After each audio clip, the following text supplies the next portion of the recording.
Oh boy, Prometheus! Could it be an alien movie that had less to do with aliens than Aliens 3? Meant to say Alien 3. This shit piece begins with a waterfall and a half-naked blue guy who commits suicide. Why does he commit suicide? Apparently it's never revealed. And how does he commit suicide? By drinking some black splooge? Really? Black spooge? That's the best you came up with? And then we find ourselves in Scotland! Somewhere in the hills. You wouldn't really know if it's Scotland unless the thing hasn't told you. But it does, in clear white text, saying that it's Scotland. We meet our not-so-main characters as they search a cave for untold wonders. They're basically just digging in a cave. Then they're looking at a wall painting, which they found in the cave. There's a constellation on the wall painting, which they found in the cave. You can go ahead and call bullshit right there. Bullshit! And the animatronic automatons that call themselves the main characters obtain this awe-inspiring notion that they've been received an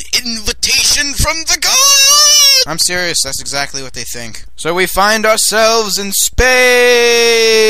Clear white text that tells us that the ship's name is Prometheus, and specifically states that it's a crew of 17 on a ship that can fit hundreds. We're then introduced to a blonde-haired guy, and his hobbies include playing basketball while riding a bicycle, watching movies, and apparently entering people's minds and watching them dreams as they sleep. We can also tell from the dreams of our main leading female character, who the hell is that she is a woman of God!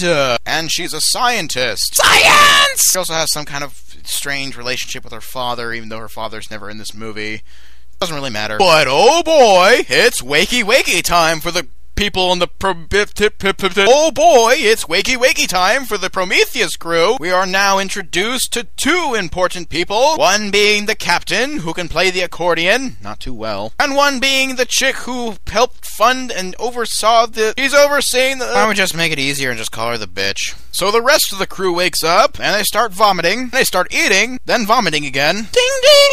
And hooray, it's meeting time! The crew assembles in the gym, which is luxurized by cheap foldable chairs, to sit through a hologram of Wayland. Holy crap, I didn't know a reoccurring character was in this movie. And he tells them...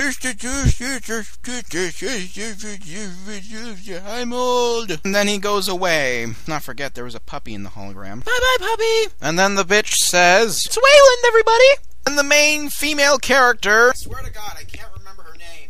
And her cannon fodder boyfriend... whose name will also be undisclosed. Tell the crew exactly what it is they found in Scotland. Basically just restating my first exposition. They have received an invitation from the gods! And like sensible people, the crew just laughs right in their face. Let's also bear in mind that it's Christmas. So some crap happens, and more shit happens, and other crap happens. We also revealed that the blonde-haired guy is a robot. Big whoop. They finally reached the planet, which they can't breathe in, by the way. They also find some weird terraforming structure. What the hell is that? No, seriously, what the hell is that? If you've been paying attention at all to this movie, you wouldn't really care. So they land the ship, people go out, people wear their space suits, which have helmets, just so they can go inside this terraforming structure and take them off. Apparently they can breathe in this place. Bullshit! You'd also expect the android to be the one who is completely calm through the whole situation. You'd also expect him to be professional. What really throws you off is the fact that he's constantly pushing buttons. And I mean constantly. It's like that weird kid who don't want to... like that guy who don't want to push the annoying guy at the party. Oh, and there's also this Australian guy. Oi! He's a geographer, by the way. And he has this thing called puppies. Their sci-fi bullshit purpose is to geographically map the entire area in 3D. The crew finds the carcass of an alien. His head got chopped off by the door, but he's dumber than the cast. The Australian guy, oi, gets freaked out by this whole event, and he said, oi mate, so I'm out of here! And he grabs his biologist boyfriend. May I remind you that this is the guy who mapped the entire region? And gets lost!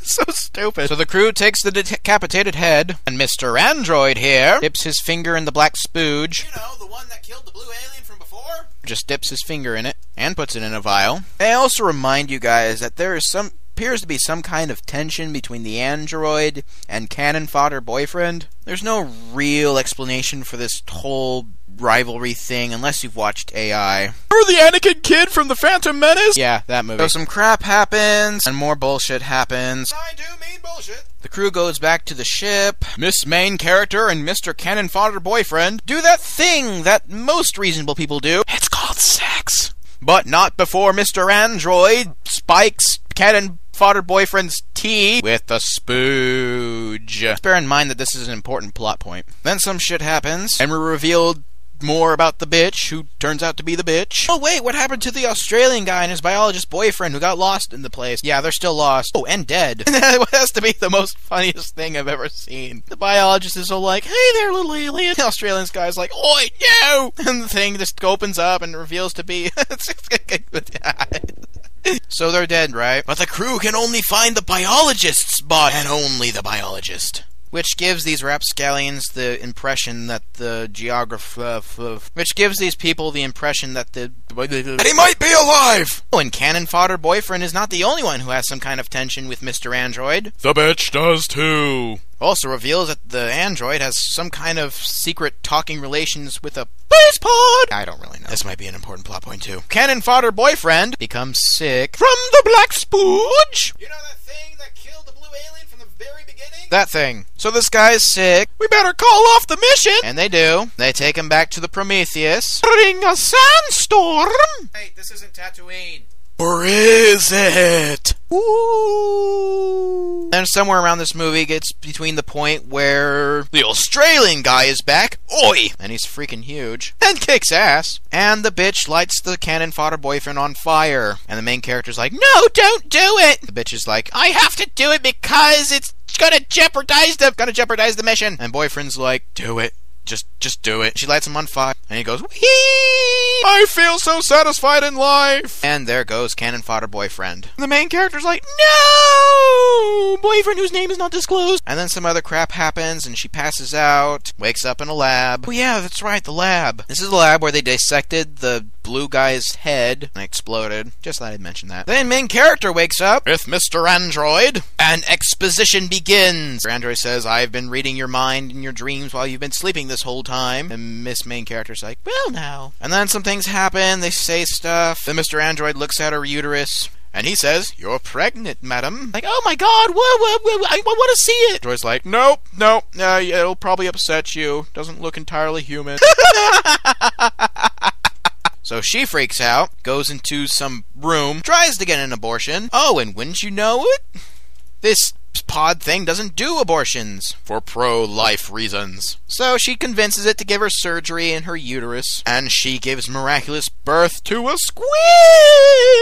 Wiggle, wiggle, wiggle. Squid tries to kill her. She escapes the pod, sterilizes it, and thus killing the squid. Or did it? I don't know. I'm surprised I'm still awake this far in. So while Miss Main Character is walking through after the abortion, she stumbles into a random room where apparently Wayland has been there the whole time. Extreme bullshit! Say what? Yeah, apparently the old guy just wanted to hitch a ride and cheat death while he's at it. He decides to clarify everything by saying, I'm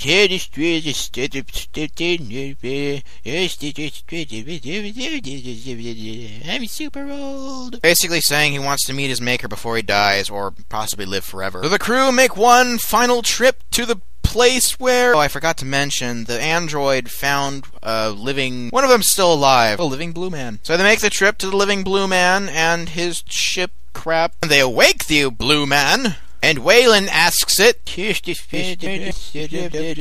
is clearly translated to the alien by the android. And what does the alien say? Seriously, ask me.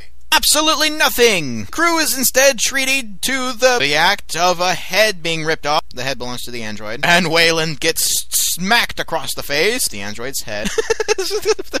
What the hell? The alien starts kicking ass. This main character, being the only reasonable person on this whole expedition, runs away in the carnage. Apparently the blue alien guys gave up on humanity, so they decided to just blow it up. No, they're not gonna blow up. They're gonna kill humanity with the spooge! Okay, long story short, some crap happens. Everyone dies, including the bitch.